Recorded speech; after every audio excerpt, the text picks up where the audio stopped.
They call the country Al-Andalus. This is an Arabic word, and it means something to the effect of to become green at the end of summer. Among the products that were introduced into the West through Al-Andalus, I'll name a few of these products to you.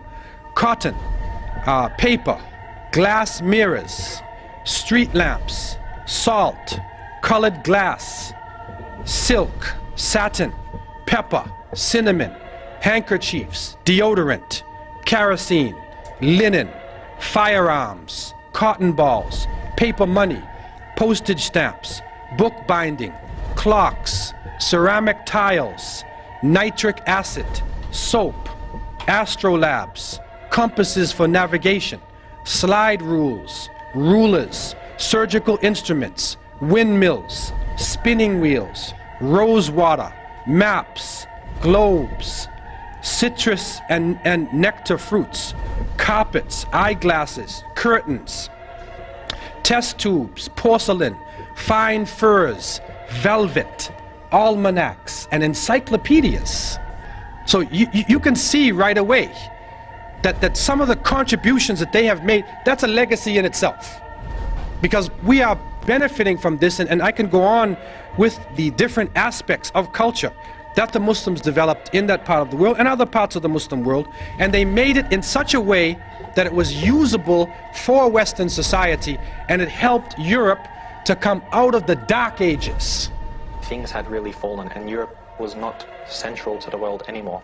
But while the non-Muslim historians refer to the Dark Ages of Europe, just in Western Europe you had this amazing state of Andalus, of Muslim Spain, and out of there you had cities like Cordoba, and Cordoba at that time was the largest city in the world. It was a city of 1 million people plus. If you look at the street of Cordoba, it was completely lit up.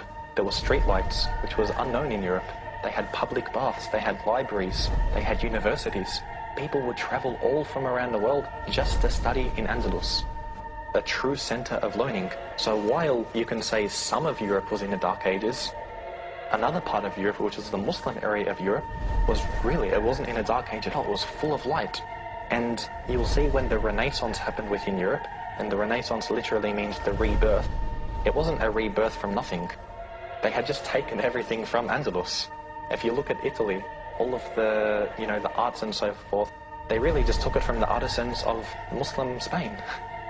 And kind of like added bits to it, made it their own style, of course, yeah. Yeah.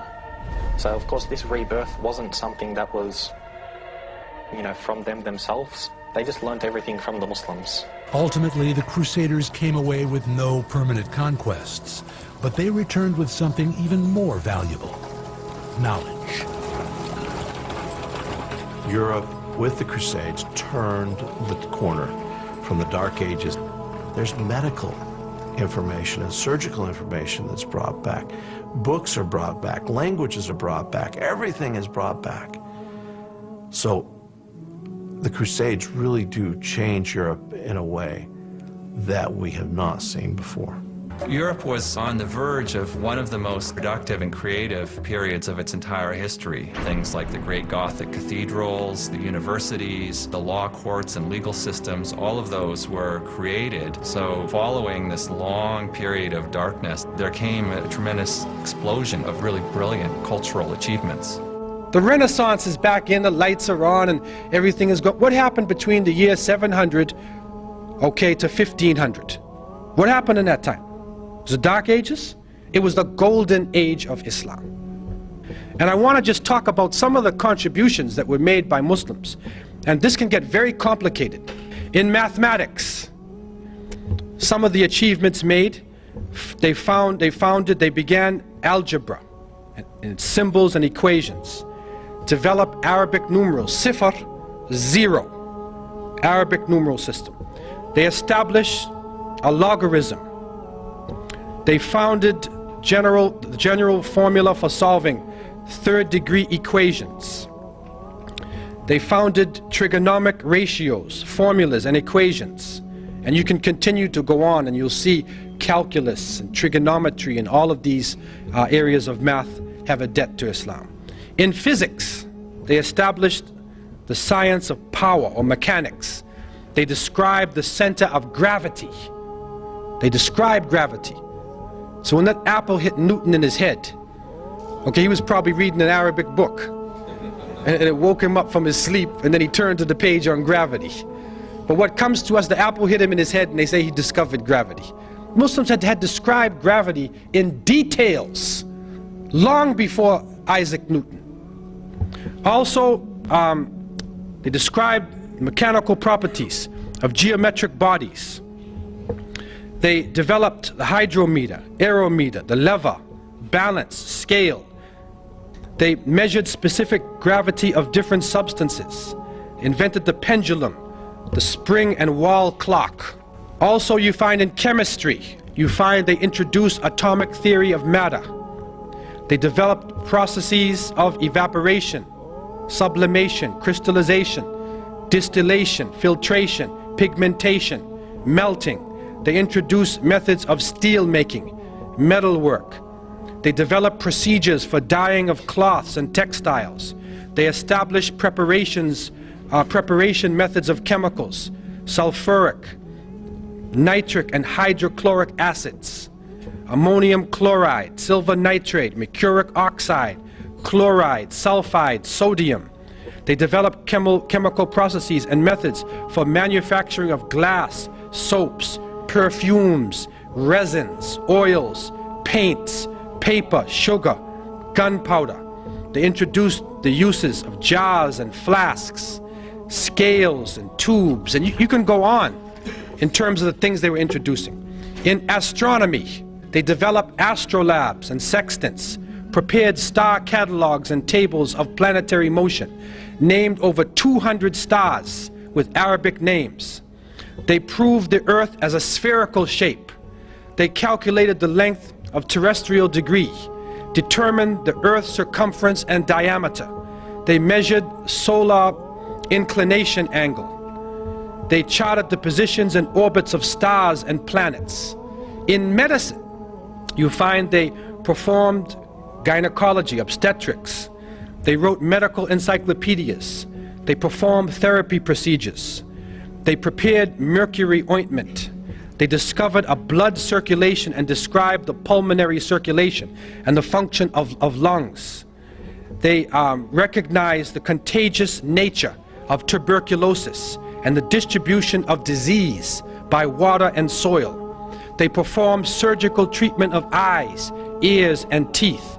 They used and described over 200 surgical instruments.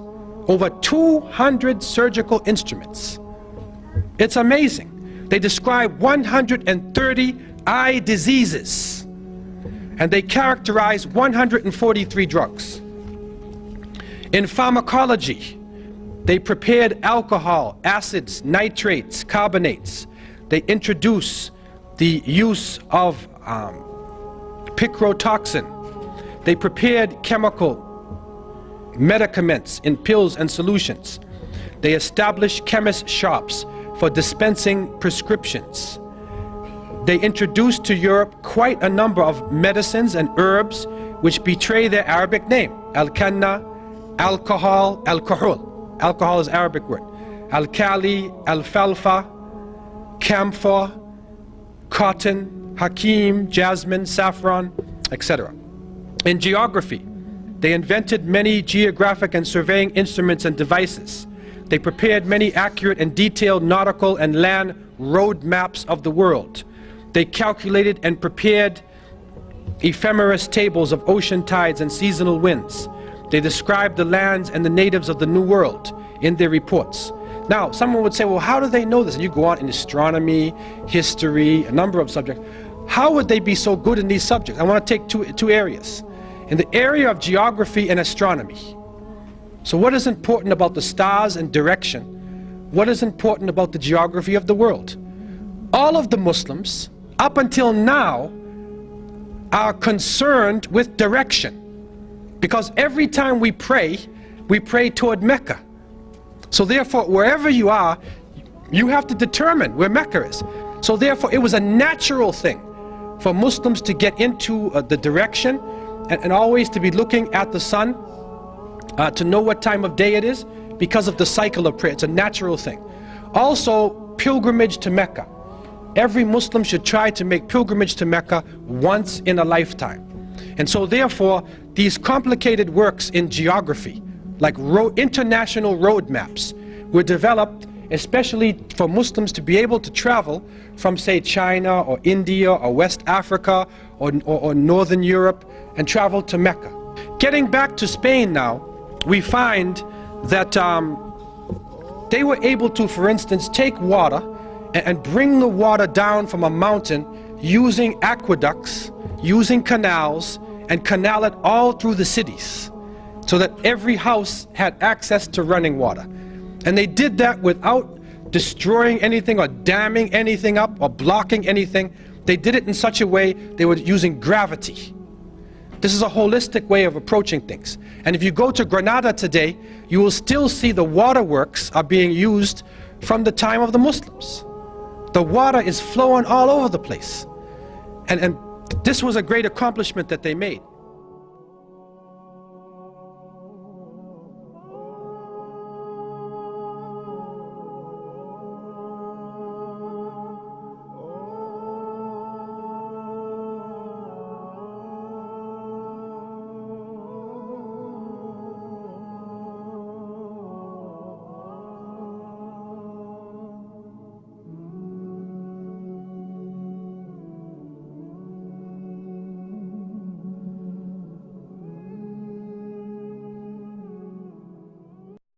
They have made, that's a legacy in itself, because we are benefiting from this, and I can go on with the different aspects of culture that the Muslims developed in that part of the world and other parts of the Muslim world, and they made it in such a way that it was usable for Western society, and it helped book binding, clocks, ceramic tiles, nitric acid, soap, astrolabes, compasses for navigation, slide rules, rulers, surgical instruments, windmills, spinning wheels, rose water, maps, globes, citrus and nectar fruits, carpets, eyeglasses, curtains, test tubes, porcelain, fine furs, velvet, almanacs, and encyclopedias. So you can see right away that some of the contributions that they called the country Al-Andalus. This is an Arabic word, and it means something to the effect of to become green at the end of summer. Among the products that were introduced into the West through Al-Andalus, I'll name a few of these products to you. Cotton, paper, glass mirrors, street lamps, salt, colored glass, silk, satin, pepper, cinnamon, handkerchiefs, deodorant, kerosene, linen, firearms, cotton balls, paper money, postage stamps.